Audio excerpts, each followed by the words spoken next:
과거 끝없는 바다와 작은 섬만이 존재했던 고대의 닌자고 차원. 이 초기 닌자고에 도깨비와 드래곤의 힘을 가진 최초의 스피리추 마스터의 등장 이후 수많은 대륙과 수많은 존재들이 탄생했습니다. 그리고 최초의 스피리추 마스터는 한국 무기의 힘을 이용해 이러한 존재들과 대륙을 창조해낸 것이었죠. 하지만 한국 무기에서는 엄청난 양의 기존엔 없었던 빛이 새어나오게 되었고, 이 빛으로부터 탄생한 존재, 빛이 있으면 어둠이 있는 법, 가장 강력한 어둠이자 어둠의 군주라고 불리던 오버로드가 이때 처음 탄생하게 되었습니다. 오버로드는 닌자고 대륙이 자신과 같은 어둠이 됐으면 하는 바람을 가지고 있었으며, 자신의 계획에 가장 큰 걸림돌이었던 최초의 스피리추 마스터와 대립을 하며 본인은 악을 대표하고, 반대쪽 진영이었던 최초의 스피리추 마스터는 선을 대표하여 양쪽 간의 끝없는 선과 악의 대립이 시작되었습니다. 그 당시 오버로드는 전성기 최초의 스피리추 마스터와 동일한 수준의 강력한 무력을 가지고 있었습니다. 그렇게 둘의 전투는 끝없이 이어지던 도중, 오버로드는 전쟁을 끝내기 위해 어둠의 선에서 가장 단단한 물질로 만들어진 죽지 않는 부대 스토마미를 창조해내 그렇게 최초의 스피리추 마스터와 다시금 전투를 하게 되었습니다. 스토마미의 등장까지 이어지자 최초의 스피리추 마스터는 패배 직전의 위기에 놓였습니다. 그때 최초의 스피리추 마스터는 닌자고의 대륙을 반으로 나눠 최초의 스피리추 마스터는 현재의 닌자고에, 오버로드는 어둠의 섬에 격리를 시켜놓게 되었습니다. 그렇게 둘 간의 선과 악의 대립은 잠시 동안이지만 끝나게 되었고, 긴 세월이 흘러 오버로드의 힘은 점점 약해졌습니다.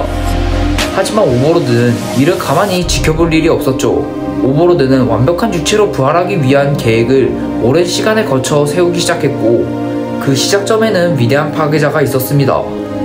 과거의 뱀부족들의 조상들은 오버로드의 위험성을 알아 인간들에게 이를 경고했지만, 뱀부족을 차별하던 인간들로 인해 뱀부족들의 경고는 받아들여지지 않았습니다.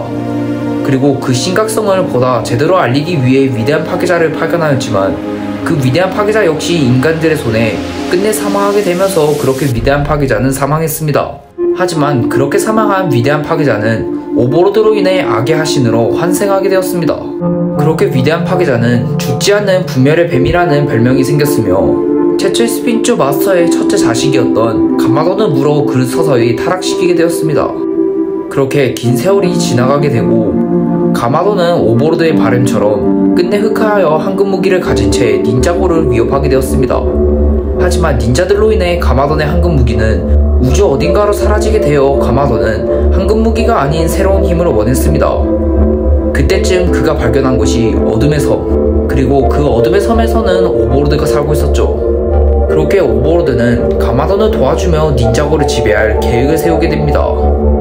끝내 최고로 나쁜 무기인 가마트론까지 완성이 되자 오버로드는 가마돈을 배신하며 그의 육체를 빼앗아 드디어 새로운 육체를 가진 완벽한 형태로 닌자고에 다시금 등장하게 되었습니다. 악의 영혼이 이동할 시간이다. 그는 최강의 닌자라고 불리는 로이드를 간단히 제압한 이후 닌자고 시티를 공격하기 시작했는데, 끝내 닌자고 시티는 오버로드의 손에 넘어가게 되었으며, 오버로드는 닌자고 역사상 닌자들이 등장한 이후로 최초로 닌자고를 지배한 빌런이 되었습니다. 오버로드는 닌자고의 시민들은 물론 닌자들까지 세뇌시키는데 성공을 해 닌자고를 완벽히 지배하는가 싶었지만, 골드 닌자로 최종 각성을 끝마친 로이드와의 최종 전투에서 끝내 패배하여 닌자고에는 평화가 찾아오게 되었죠. 그로부터 짧은 시간이 지나 사이보그 박사라는 천재가 오버로드가 죽었던 위치에 악에 굴복하지 않겠다는 의미로 그곳에 보그타워를 건설하게 되었죠. 하지만 오버로드는 죽지 않고 살아있었으며 보그타워 컴퓨터의 바리어스와 같은 형태로 생존하게 되죠. 그렇게 오버로드는 다시금 닌자고를 지배하기 위해 이번엔 가마돈의 육체와 같은 매개체가 아닌 순수 골드 파워를 이용해 육체를 만들어낼 생각을 가지고 있었습니다. 하지만 이는 사이보그 박사가 이미 알아채고 있었으며, 그는 닌자들에게 이 사실을 알려내고 그렇게 오버로드의 계획은 실패하게 됩니다. 하지만 파이토가 등장해 오버로드를 도와 끝내 오버로드는 로이드를 잡아내는 데 성공하고 그의 골드 파워를 이용해 불완전하지만 부활을 하는 데 성공했습니다. 난 이제 자유다. 하지만 그 과정에서 닌자들의 방해로 인해 골드마스터가 되지는 못했으며, 로이드의 힘도 나머지 닌자들에게 나눠주게 됨으로써 더 이상 오버로드가 골드마스터가 될 방법은 없어 보였습니다. 하지만 오버로드는 몇 년 전 닌자들로 인해 우주로 사라진 메가 황금 무기를 회수할 계획을 세우게 되고 아트로스 계획을 통해 끝내 골드마스터가 되는 데는 성공하게 되었습니다. 곧 악의 힘을 완성시켜줄 황금 갑옷이 준비될 것이오. 그렇게 오버로드는 닌자고 시티를 공격해 다시금 막대한 대재앙의 힘을 보여주었고 닌자들까지 제압을 하며 그렇게 다시금 닌자고는 오버로드의 손에 넘어갈 위기에 처하게 되었죠. 하지만 그때 잔이 스스로를 희생해 오버로드를 막아 세우게 되었으며 그렇게 오버로드는 다시금 패배를 하게 되었죠. 그렇게 오버로드는 사망을 하는가 싶었지만 그는 빛과 어둠의 균형을 맞추기 위해 빛이 있는 이상 절대로 죽지 않은 불멸적인 존재였으며 그렇게 오버로드는 다시금 현실 세계로 나타나기 위한 계획을 세우게 되죠. 그렇게 또 짧지만은 않은 시간이 흘러가게 되고 오버로드는 가마돈을 부활시킨 카요트 1이라고 불리던 하루미에게 접근하게 되었습니다. 하루미는 가마돈과 로이드와의 전투 도중 그 사이에 휘말려 빌딩이 파괴가 되어 그녀는 빌딩에 깔려 사망하게 되었죠.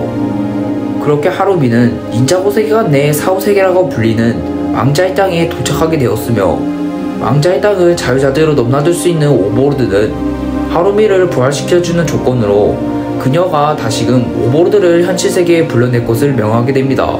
하루미가 이를 받아들이게 되고 그렇게 다시금 짧지만은 않은 시간이 흘러가게 되어 오버로드는 드디어 현실세계로 등장하게 되었습니다. 자신을 추정하는 부하들에게 새로운 힘을 준 이후 크리스탈킹의 사원을 끌고 닌자고 시티를 침공하게 되었는데 그의 막강한 힘과 그가 창조해낸 벤지스톤 분단으로 인해 닌자고 시티는 멸망 직전의 위기까지 놓여지게 되었습니다. 그렇게 닌자고 시티를 구하기 위해 로이드와 가마돈이 오버로드에 맞서 싸웠으며 그 과정에서 오버로드는 이제까지 있었던 닌자고의 모든 일들이 자신의 계획이었다는 것을 알려주게 됩니다. 하지만 하루미는 그 계획으로 인해 자신의 부모님이 사망했다는 사실을 알게 되었으며 하루미는 오버로드를 배신해 그와 맞서 싸우게 됩니다. 하지만 오버로드의 힘은 압도적이었으며 그 3인방을 간단히 제압하게 되었죠.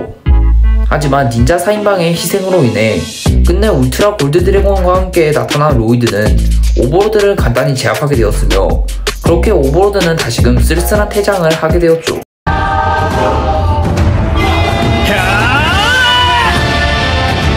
예, 어쨌든 오늘은 이렇게 오버로드의 시점에서 닌자고를 다시 보게 되었습니다. 사실 캐릭터 시점에서 닌자고 다시 보기 컨텐츠는 이제 앞으로 많이 제작할 것 같은데 예, 많은 기대해주세요. 그럼 끝!